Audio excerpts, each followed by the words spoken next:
नमस्कार, मी छोटू भाऊ मुंदे, एक शेतकरी पुत्र. आत्ता ज्या नागपूरला 28 तारखेचा जो महाएल्गार मोर्चा निघाला, त्या मोर्चातून काही असं स्पष्ट दिसत आहे की जो बच्चूभाऊंनी हा मोर्चा काढला शेतकऱ्याच्या कर्जमाफीसाठी, आणि त्यात 22 मागण्या होत्या. मच्छीमार असो, मेंढपाळ असो, दिव्यांग असो, विधवा असो, याच्यासाठी बच्चूभाऊने शेतकऱ्याच्या कर्जमाफीसाठी बऱ्याच दिवसाचा पासून संघर्ष चालू आहे. 9 महिने झाले. बऱ्याच सभा झाल्या पुऱ्या महाराष्ट्रात. त्यांनी अन्नत्याग आंदोलन केलं, त्याच्यानंतर पैदलवारी, त्यानंतर हा 28 तारखेला महामोर्चा काढला. याच्यात एकच असं दिसून आलं की जे मोर्चाला होते सहभागी शेतकरी होते,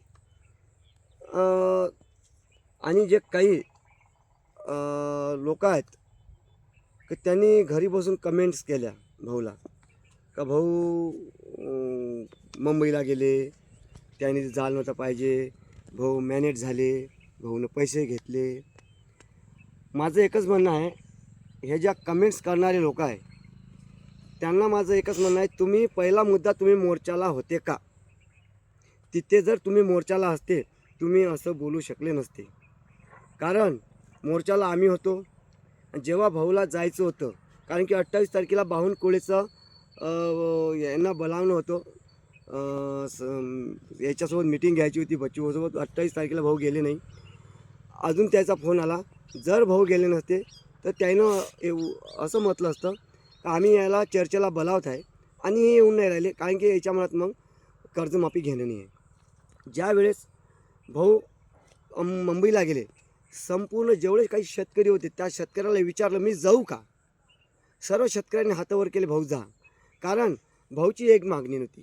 लोकांचं कसं आहे, कमेंट करता जागेहून फेमससाठी स्वतःला शेतकरी पुत्र म्हणतात.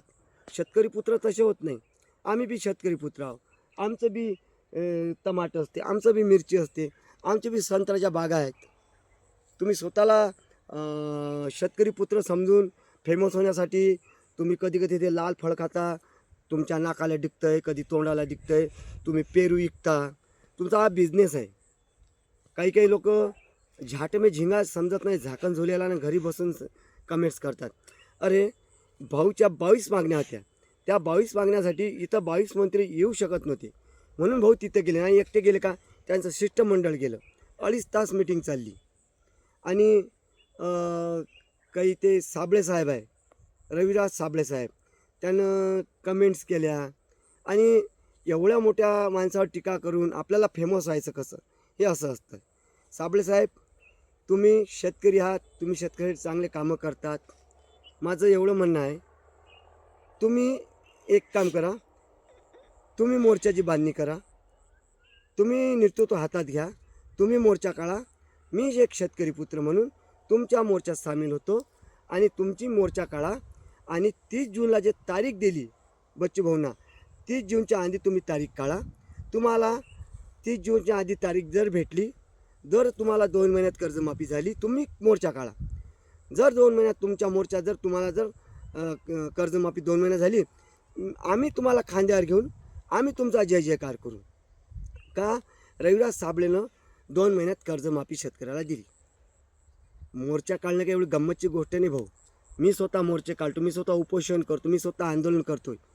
पोलीस दिसले की ना, कास्तकाराचे पैतात, लोक पैतात, घाबरतात, संडास लागते. भाऊनी 50,000 फोर्समध्ये 50,000 पोलीस होते तिथं, भेले नाही आहे. भाऊना कधी शेतकऱ्यासोबत कधी गद्दारी केली नाही, करणार नाही, याच्या पुढे पण कधी करणार नाही.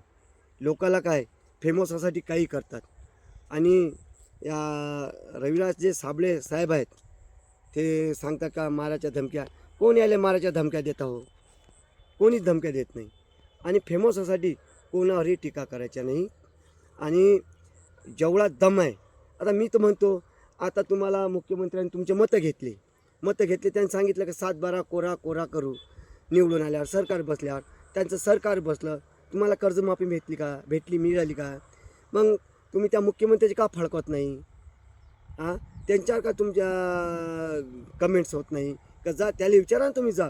अरे महाराष्ट्रात फक्त आजी माजी आमदारापैकी एकच असा बच्चू कडू आहे की त्याने तारीख घेतली, तारीख, आणि 30 जूनला ते कर्जमाफी होणार म्हणजे होणार.